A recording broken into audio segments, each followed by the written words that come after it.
ఈ గుడిలో ఎందుకు ఇంత పాజిటివ్ ఉంది? ఏం జరిగి ఉంటుంది? మన పెద్దవాళ్ళు ఈ గుడికి సంబంధించి ఏం పెట్టారు? మొన్న ఒకసారి చెప్పుకున్నాం, ప్రదక్షిణాలు ఎట్లా చేస్తారు, హారతలు ఎందుకు ఇస్తారు, కలుషం ఎందుకు పెడతారు అని చెప్తున్నాం.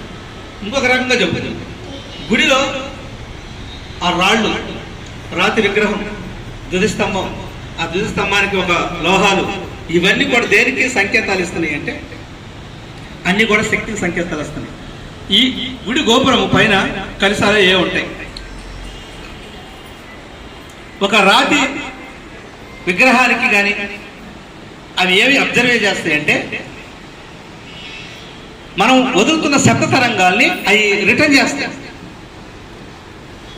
రిటర్న్ చేసి మళ్ళీ ఎక్కువ పంపిస్తాయి. ఒక ట్యాంక్లో ఒక పైకి వాటర్ వెళ్ళాలి.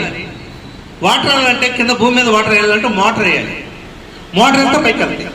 అలాగనే విశ్వంలో ఉన్న శక్తిని ఒక చోట తీసుకురావాలంటే దాన్ని ఒక రకమైన కట్టడంతో దాన్ని రాతి మాధ్యమంగా తెచ్చుకొని అక్కడంతా కూడా ఒక ద్వారం గుండా పంపించాలి. చూడండి, మీ ఊరిలో కిటికీలు ఉండవు, ఉన్నాయా? కిటికీలు ఉండవు. పురాతన గుళ్ళు చూసుకోండి, ఎందుకు కిటికీలు ఉండవు? అక్కడ ఏం జరిగి ఉంటుంది?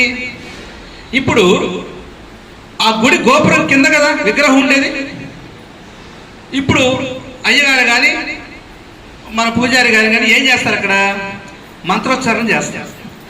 ఆ మంత్రోచ్చారణ చేసేటప్పుడు ఆ శబ్దాల్లో నుంచి ఒక శక్తి ఫామ్ అయిపోయి ఆ విగ్రహాలు తిరిగినప్పుడు ఆ విగ్రహాలు ఏం చేస్తాయంటే రిటర్న్ చేస్తాయి. రిటర్న్ చేసినప్పుడు ఒక ద్వారం ఉంటుంది. ఆ ద్వారంలో భక్తులు అనేవాడు చూస్తూ ఉంటారు.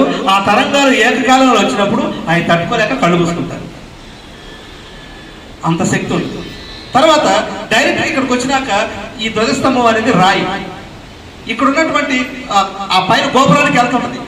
అక్కడ నుంచి కూడా ఆ శిఖరానికి తాకి మళ్ళీ ఇక్కడికి ఎంట్రన్స్ లోనే మనకు ఆ ఫీలింగ్స్ వస్తాయి. ఆ లోహాలు కూడా గ్రహిస్తాయి. ఎందుకు? అనంత పద్మనాభ స్వామిలోనే ఆ విగ్రహ పంచలోహాలు, ఆ బంగారము, వజ్రాలు, వైడలు ఎందుకు పెడతారు? స్విస్ బ్యాంకులు ఇల్లు లేక కాదు, వాటికి ఒక శక్తి ప్రకంపన ఉంది. ఆ శక్తి ప్రకంపన వల్ల అది ఒక పుణ్యక్షేత్రంగా మారుతుంది.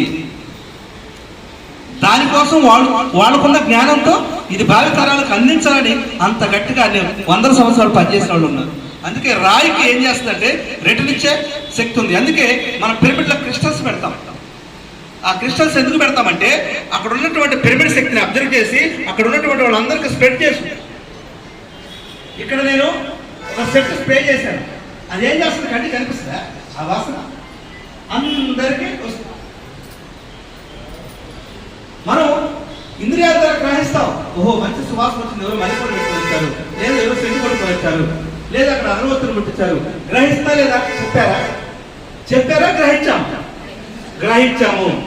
అలాగనే మన అతేంద్రియాలతో గ్రహించేదే ఈ శక్తి. అంటే నీ ఇంద్రియాల శక్తిని దాటి మనసు అతేంద్రియ శక్తిని కమ్యూనికేషన్ అయినప్పుడు ఆ శక్తి ప్రవాహాన్ని ఒక జ్ఞానం జరిగినప్పుడు అప్పుడు నువ్వు శక్తిని గమనిస్తావు.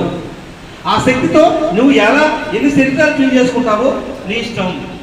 ఆ శక్తిని నువ్వు మాంత్రికుల్లాగా ఒకటి చంపడానికి ఉపయోగిస్తావా, లేదా ఒకరికి సహాయం చేయడానికి ఉపయోగిస్తావా? నీ ఇష్టం.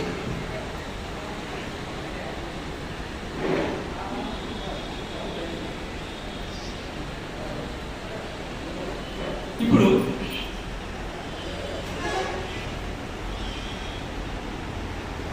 ఇదంతా జరిగింది కదా, ఇదంతా ఎవరు కట్టారు? పుణ్యక్షేత్రాలు ఎవరు కట్టారు? ఇంత అద్భుతాన్ని ఎవరు సృష్టించారు? మనుషులే కదా.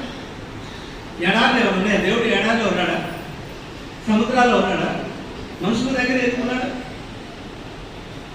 దీని అర్థం ఏంటి అంటే దేవుడిని కూడా మనమే సృష్టి చేసుకున్నాం.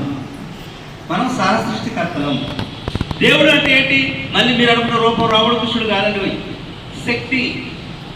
ఆ శక్తిని ఎవరిచ్చారు? అదే భగవంతుడు చెప్పిన మాట, యద్భావం తత్వతి. నీ భావన ఏదైతే ఉందో అది మీరు అందుకుంటారు కదా. ఇక్కడ సైన్స్ ఏం చెప్తుంది? నీ ఆలోచన ఏం చేస్తావో నీ ఎనర్జీ ఆలోచన ఖర్చు అవుతుందని చెప్తున్నా. అవునా కదా? నీ ఆలోచనకి ఎనర్జీ ఖర్చు అవుతుంది కాబట్టి అందుకని శక్తి అయిపోవడం సాయంత్రానికి నీకు నీరసం అవుతుంది. అయితే ఇక్కడ ఇంకాస్త సూక్ష్మంగా ఆలోచించినట్టయితే ఇక్కడ మనం ఇంట్లో మనకి అలా ఇలాంటి వాతావరణం ఉంటుంది. ఎందుకు? మన ఆలోచన ద్వారా అక్కడ నెగిటివ్ సృష్టి చేసుకున్నాం. ఏ సృష్టి చేసుకున్నాం? తిట్టుకోవటం, కొట్టుకోవటం, అప్పుల బాధ, పిల్లల్ని విద్యార్థి, లేకపోతే రకరకాలైనటువంటి ఆ ఇంట్లో మనం వండుకునేటువంటి హింస అంటే చర్యలు అన్నీ కూడా ఆ శక్తి తరంగాలు అక్కడ వైఫల్యాలు ఉంటాయి. అందువల్ల ఆ ఇల్లు మనకు పవిత్రం కావాలి. ఇప్పుడు మనం దేవుడి దగ్గరికి వెళ్ళాలంటే ఎలా వస్తాము? దేవుడి గుడికి వెళ్ళాలంటే, ఒక వ్యక్తి దేవుడి దగ్గరికి వెళ్ళాలంటే చక్కగా స్నానం చేసుకోవాలని ఆలోచన చేస్తాడు, పరిశుభ్రంగా వెళ్ళాలని ఆలోచన చేస్తాడు, దేవుడి దగ్గరికి వెళ్తున్నానని ఒక మంచి చిరునవ్వుతో ఆ ప్రేమతో వెళ్తాడు. ఇది పాజిటివ్ అని ఏమిటివా? పాజిటివ్ అంటే నువ్వు నీ ఆలోచన ద్వారా ఒక పాజిటివ్ ఒక యూనిట్ కరెంట్